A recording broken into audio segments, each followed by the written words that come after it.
basse.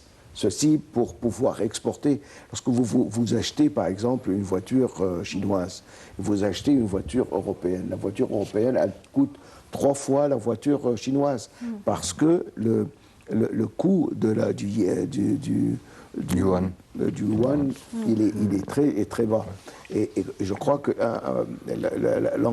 l'Angleterre veut sortir, une des raisons pour laquelle elle veut sortir, pour passer un peu sa monnaie, la livre sterling, et comme ça, elle pourra plus exporter et offrir plus de marché. Et donc, dans ce cas-là, l'euro va encore augmenter, ils vont avoir des problèmes à exporter et à vendre ailleurs. Oui. Alors, je prends ici les paroles de David Cameron, le Premier ministre britannique. Il a dit quitter l'Europe menacerait notre sécurité et notre prospérité, en s'adressant aux Britanniques. Selon vous, pourquoi il dit ça? Je pense que M. Cameron, il a bien fait de défendre de rester dans l'Union européenne parce que comme la question se pose économiquement, elle se pose aussi politiquement.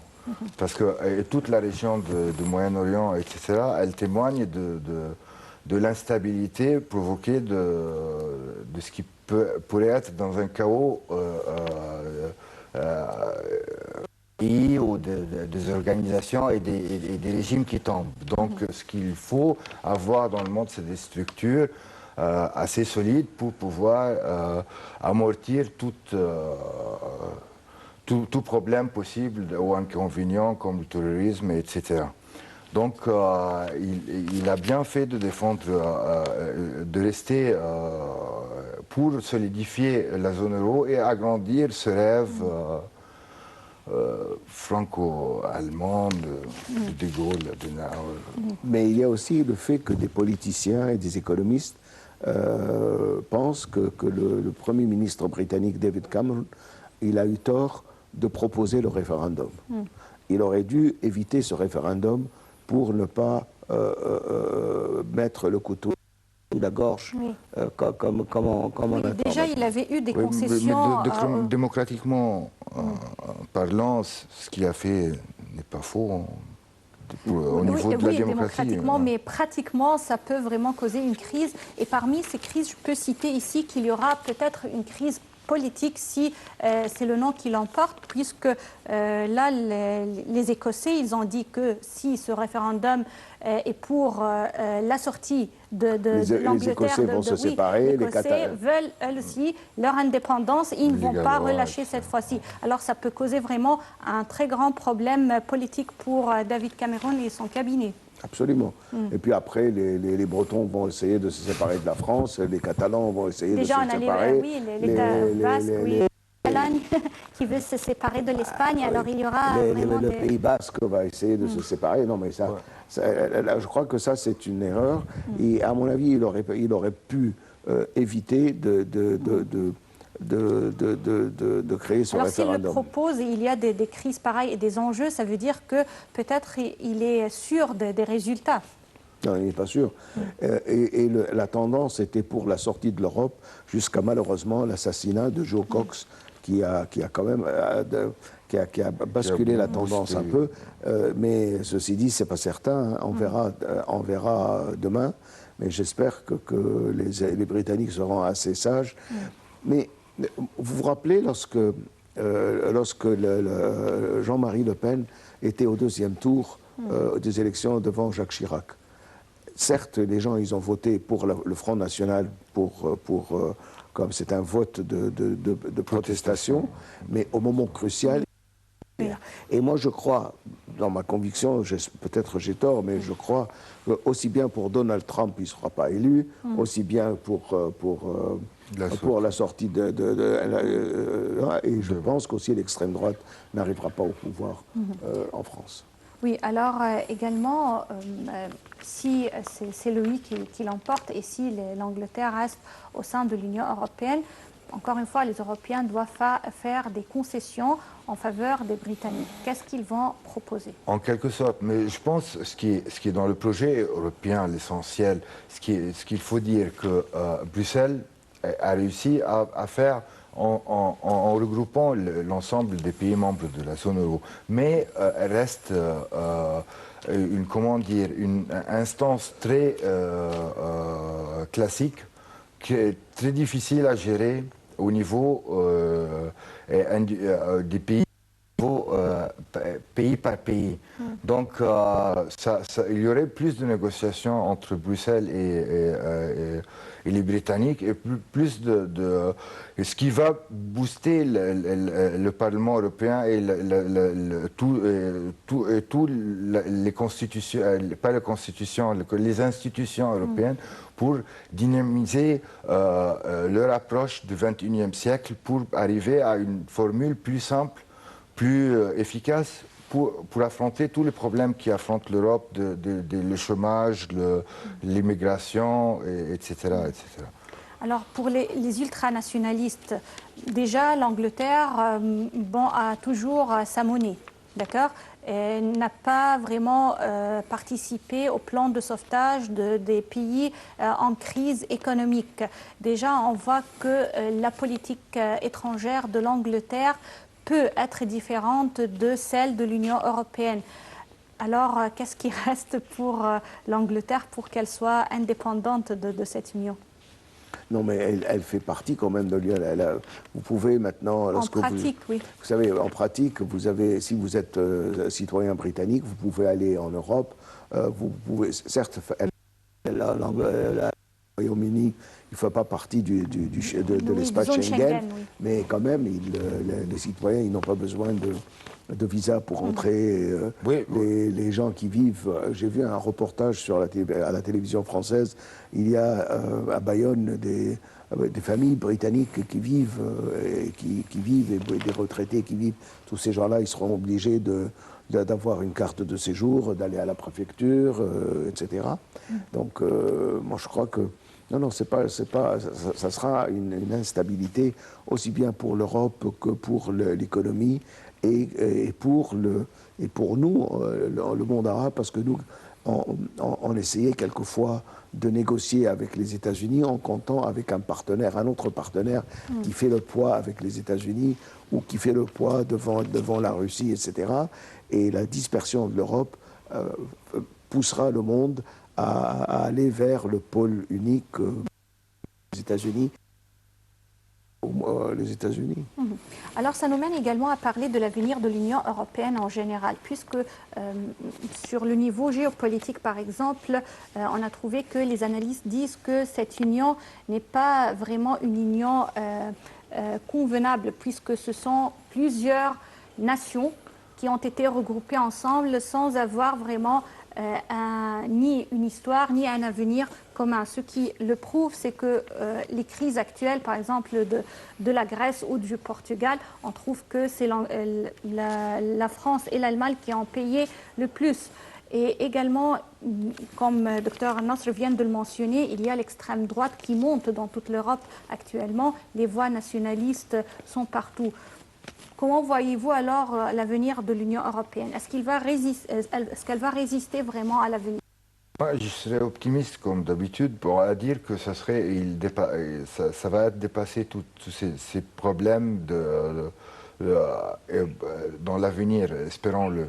Mais ce qui est très important à signaler, si le oui gagne au Royaume-Uni, cela engagerait tôt ou tard une certaine négociation pour unifier la monnaie, plus ou moins, entre l'euro et le sterling. C'est possible, mais ça prendra quelque temps, peut-être des années, des dizaines d'années, on ne saura pas. Mais d'un autre niveau, le projet européen, il est très important parce que c'est le monde libéral, c'est la devise de laisser faire, laisser passer.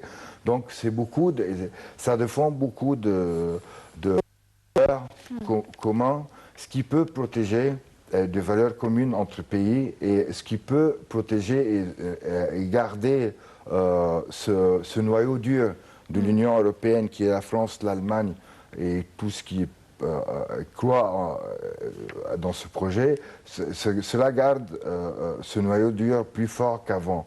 Et un oui pour l'Union européenne en Grande-Bretagne, ça renforcera cette union pour défendre ce projet européen, parce que dans ce monde d'aujourd'hui, à part le projet des États-Unis américains, il n'y aurait pas dans notre région ou dans l'ancien monde d'Asie, Afrique et Europe, d'un autre projet porteur d'une union entre peuples et entre pays le Conseil du Golfe. J'espère que nous, on arrivera un jour à faire le marché arabe commun. Oui. Parce oui. que, ou même dans un cadre d'africanité. Oui, alors on s'arrête un peu pour plus de détails concernant ce Brexit, puisque demain, les Britanniques seront appelés à se prononcer pour ou contre une sortie du Royaume-Uni de l'Union européenne. Il s'agit d'un scrutin historique dont les conséquences en cas de victoire du vote Leave dépasseraient largement leur propre pays. Comme on vient de le dire, un nombre record de personnes ont été inscrites sur les listes électorales pour le vote sur le Brexit. Ayachel et Sarah Al-Maghrabi ont les détails. 2 millions de Britanniques ont rejoint depuis décembre les listes électorales portant le nombre d'électeurs potentiels au référendum sur la sortie ou non du Royaume-Uni de l'Union européenne de ce jeudi 23 juin à 46,5 millions, un record selon la Commission électorale. Selon des analystes, si les Britanniques restent dans l'Union européenne, ils seront en position de force. David Cameron obtiendra très certainement ce qui a été négocié entre lui et les dirigeants européens en février 2016 lors d'un sommet au cours duquel il avait obtenu des dérogations à la non-discrimination des citoyens européens, c'est-à-dire que le Royaume-Uni puisse priver de droits sociaux des citoyens de l'Union en Angleterre même s'ils travaillent. Londres aura aussi une forme de droit d'intervention sur les décisions des pays de l'eurozone. Il pourra être consulté systématiquement à chaque décision de l'eurozone. Il obtiendra aussi que les parlements nationaux aient le droit de s'opposer à une législation européenne. Sur le plan de l'intégration économique, Cameron arrivera probablement à imposer l'agenda britannique dans l'Union, qui est davantage de libre-échange, de libéralisation, la priorité au marché intérieur et en met en veilleuse les velléités d'intégration politique de l'Union européenne.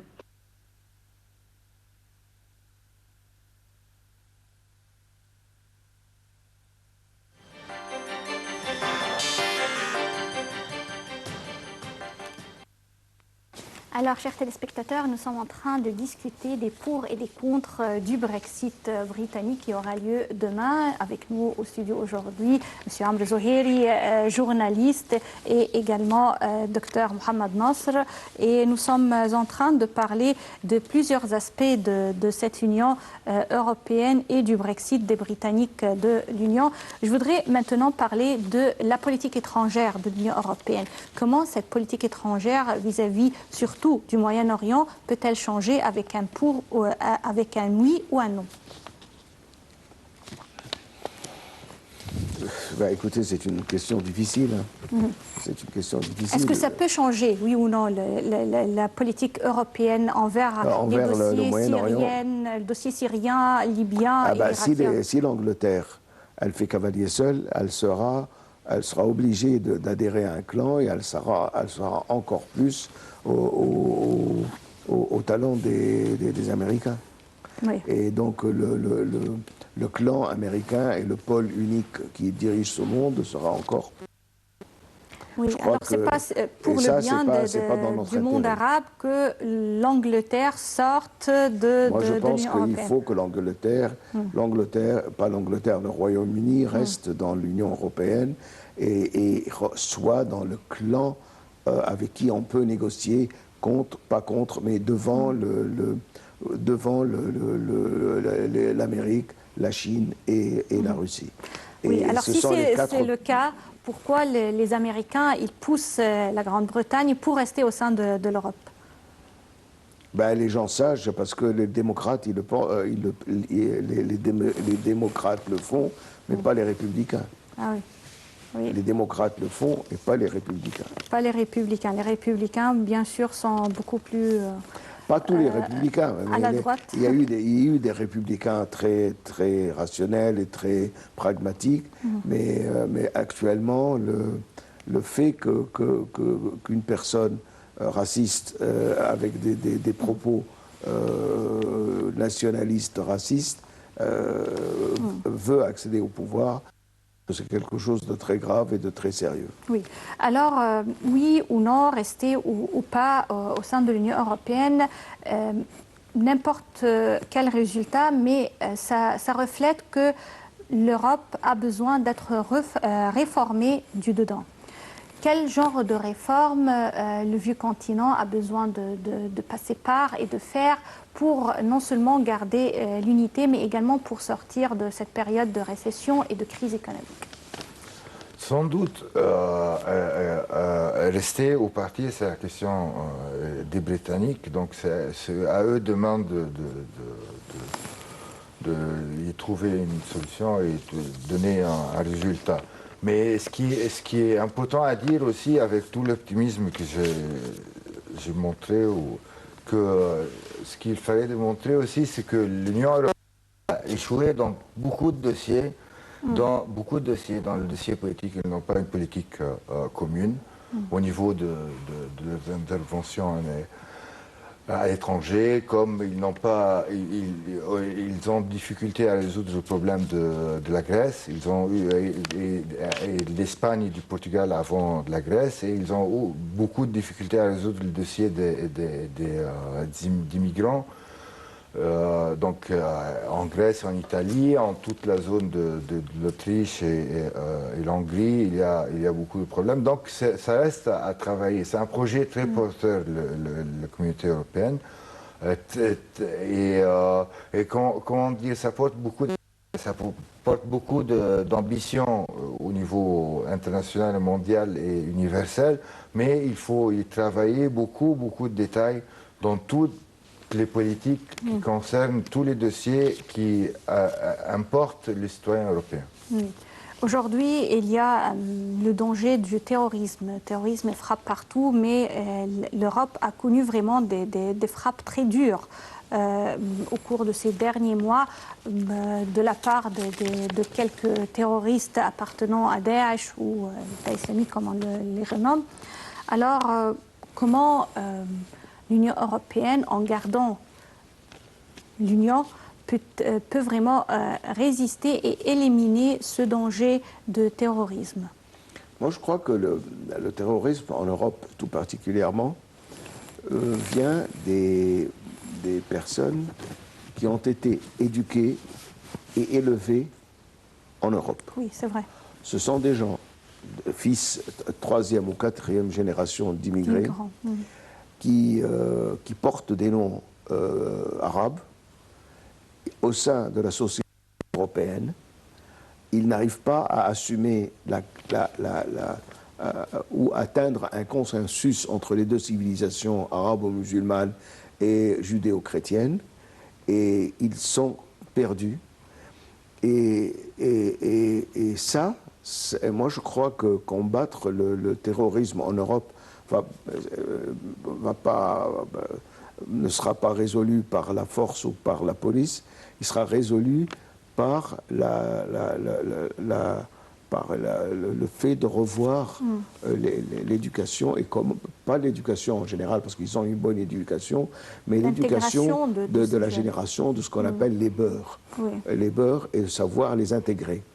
Parce que les gens qui étaient dans des familles bien entourées, regardez, tous les gens qui ont créé les attentats, ce sont des fils soit de parents marginalisés, séparés, ce sont des marginalisés. Un peu marginalisés, etc. Mais les enfants, ce qu'on appelle les beurs, qui viennent de familles unies, qui les a entourés, ils sont devenus des ministres. Regardez les ministres en France maintenant, il y a 4 ou 5 ministres d'origine arabe, et aussi bien du côté que du côté droite. Il y a beaucoup de ministres, beaucoup de gens réussis, beaucoup de techniciens, etc. Et je crois que ce sont ces gens démunis dans des familles, par exemple, beaucoup sont des orphelins. Et ces gens-là, ils doivent être mieux entourés et mieux éduqués. Et vous savez, les intégristes en Europe, ce sont des gens que j'appelle plus royalistes que le roi. Ils ne connaissent pas grand-chose ils connaissent la croûte de l'islam et ils deviennent plus royalistes que le roi. Et je ne pense pas que le langage actuel des hommes de la religion est capable d'atteindre ce type de personnes qui vivent dans un monde occidental très ouvert, très rationnel, très cartésien. Je crois que même nos experts religieux qui s'adressent à ces gens-là, ils s'adressent mal à ces gens-là, parce qu'ils n'ont pas leur mentalité, ils n'ont pas baigné dans l'esprit cartésien, l'esprit rationnel, et si on veut essayer d'éviter qu'ils soient pris en charge par les intégristes, il faut savoir les parler d'une façon rationnelle et cartésienne. Oui. Alors si on prend les deux incidents ou les deux attentats d'Orlando et puis là en Grande-Bretagne contre le député Joe Cox, on voit que ce sont deux extrémistes. Là, c'est un fanatique religieux qui a commis l'attentat à Orlando et là, c'est un individu qui appartient à l'extrême droite. Qui a également, les deux sont de l'extrême droite si on veut dire la vérité, qui a commis cet attentat. Est-ce que ça peut changer la vie des Européens qui avaient élu en Autriche l'extrême droite ou ceux qui sont pour le Front National Est-ce que ça peut vraiment leur faire changer les idées de ne pas aller avec la droite? Non, également l'assassinat de l'âge du couple de policiers en France. En France. Il y a pas mal d'attentats en ce moment, donc l'intégrisme, c'est l'intégrisme, et le terrorisme, c'est le terrorisme, mais il y a un fonds de commerce qui est par l'Internet, qui est ouvert pour radicaliser de plus en plus des gens qui sont susceptibles à écouter ce discours intégriste, puis passer à l'acte. Malheureusement, ça c'est possible. Et dans des sujets comme le Brexit qui intéresse tous les Royaumes-Unis, et avec des positions courageuses comme a eu la députée Jo Cox, donc a fait que on peut pas dire que c'est que des terroristes ou fous furieux ou je ne sais pas quoi. C'est ces gens qui préfèrent, au lieu de débattre leurs questions ou trouver un consensus et une terre de compromis, de passer à l'acte et de commettre des attentats et des meurtres pour enfin réaliser des fantasmes de fanatiques, quoi. Vous savez, j'ai lu un truc qui m'avait choqué. Les Irakiens, ils ont capturé un jeune de Daesh.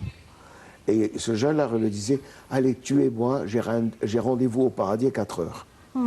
Alors, et là, ça nous met la puce à l'oreille pour que quelqu'un arrive à avoir un lavage, autant un lavage de cerveau, il faut que des psychiatres très bien avertis commencent à intervenir et voir comment on est capable d'embrigader et de créer ce lavage de cerveau. Aussi, l'attentat du 11 septembre, les gens qui se sont tués eux-mêmes dans les avions, les gens qui font des attaques suicidaires, tous ces actes suicidaires, il est exécuté par des pions, à mon avis, mais qui dit pions qui ont été embrigadés et à qui on a fait un lavage de cerveau. Oui, et c'est un grand effort à faire sur le plan international par les psychiatres et par les psychiatres et par les sociologues pour voir comment on a pu en arriver là. Voilà. Et revoir également toute la politique de dialogue entre civilisations, etc. Et ouvrir de plus en plus les dialogues entre civilisations, entre religions. C'est très important aussi. Et lorsque nous, on parle ici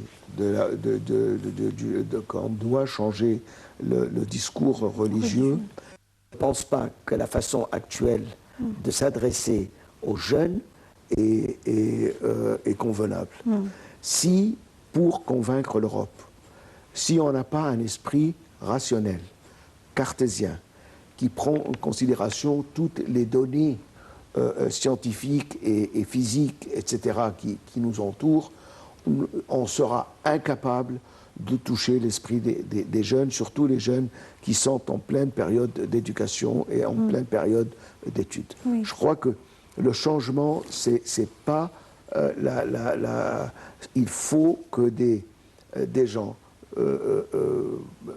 qui ont appris à raisonner d'une façon cartésienne arrivent à atteindre ces gens-là, aussi bien chez nous qu'à l'étranger. C'est vrai, alors il faut vraiment toucher ces jeunes qui sont captés par les réseaux sociaux, et à travers ces réseaux sociaux, ils sont des victimes de ces extrémistes et ces groupuscules, tandis que la religion modérée, les idées rationnelles ne leur touchent pas. Ça, c'est un enjeu. Les jeunes qui demandent à ces ravisseurs « moi vite parce que j'ai rendez-vous au paradis à 4 heures », là, ça pousse à penser qu'il y a quelque chose qui ne va pas. Il y a Comment ils peuvent croire à des idées Il faut travailler irrationnelles. la déconstruction de leurs idées, de leur manière, de leur logique de famille. Et cela s'applique à nous ici, à nous aussi. De ne pas les laisser comme proie à ces idées extrémistes. Il faut y aller point par point, en détail, faire expliquer, reprendre tout ce qui est à débattre dans les religions, au sein de toutes les religions. Oui. La frustration sociale et la perte d'une vision d'espoir, c'est une des causes essentielles du développement du terrorisme. C'est vrai, c'est ce qu'on a trouvé avec ces vagues de terrorisme. C'est que ces extrémistes ou ces jeunes qui ont commis... Ils ont perdu l'espoir. Oui, et il faut dire aussi, maintenant, il y a Ils étaient à l'écart de la société. Et l'Occident aussi, il va un peu trop. Par exemple, on voit par exemple le pouvoir des homosexuels, par exemple. Il commence à... c'est un peu provoquant. Moi, je crois que c'est ça aussi, ça... Vous savez, lorsqu'on est extrémiste de l'autre côté, aussi bien on refuse l'extrémisme d'un côté, et on refuse aussi l'extrémisme de l'autre côté. Chacun est libre de choisir sa vie, etc. Mais à condition de ne pas en faire une religion ou une position politique. Oui, c'est vrai. Alors, le Brexit, c'était notre sujet pour aujourd'hui. Est-ce que les Britanniques vont se prononcer demain pour rester au sein européenne, oui ou non, nous devons attendre jusqu'à demain pour le savoir. Mais aujourd'hui, nous avons passé en revue les aspects de ce dossier, les perspectives du oui ou non du Brexit. Et nous avions aujourd'hui au studio, nous avons l'honneur d'accueillir Dr Mohamed Nasr. Vous êtes membre du comité central du parti Al-Wafd et professeur de chirurgie cardiaque. Merci d'être avec nous. Et M. Amr Zouhiri, vous êtes journaliste à Al-Ahram Hebdo et chercheur en Sciences Po. Merci également d'être parmi nous. Et chers téléspectateurs, je vous laisse à présent avec un reportage qui passe en revue les réalisations de l'armée égyptienne en une semaine. C'est un compte rendu sur les activités et les réalisations au cours de cette semaine, réalisé par Perihan Farouk et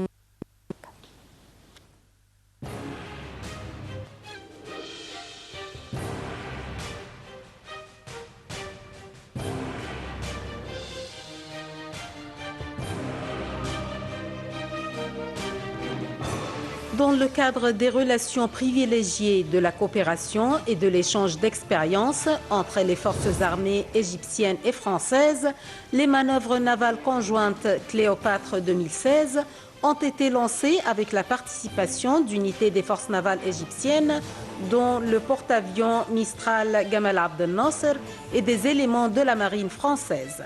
Les manœuvres dureront quelques jours.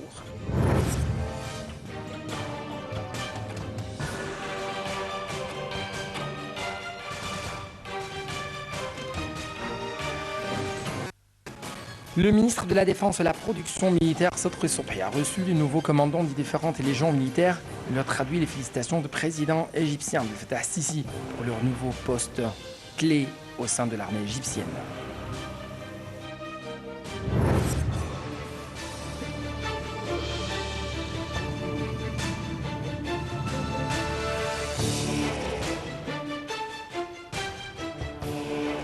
Le président de la République, Abdel Fattah el-Sisi, s'est entretenu avec les commandants des forces armées après la prière du vendredi à l'occasion de la commémoration de la victoire du 10 Ramadan.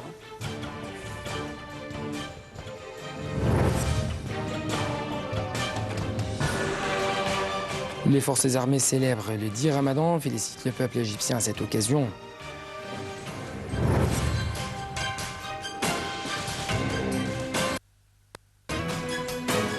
Le lieutenant-général Mahmoud Hegazi prend l'iftar, le repas marquant la rupture du jeûne avec les combattants de la région militaire ouest.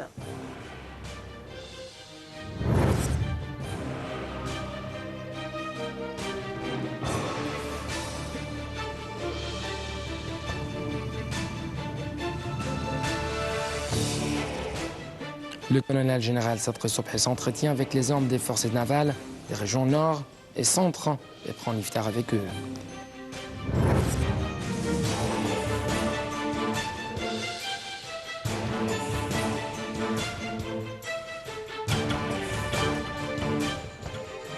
Le colonel général Sadr Sobhi assiste à la cérémonie de remise des diplômes à une nouvelle promotion de l'école de formation des commandants de l'armée et de l'état-major.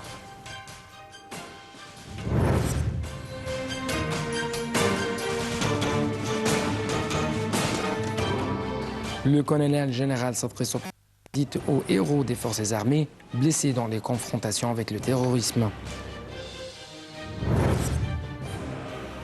Le lieutenant-général Mahmoud Hegazi assiste au lancement du nouveau projet de liaison électronique entre les hôpitaux militaires.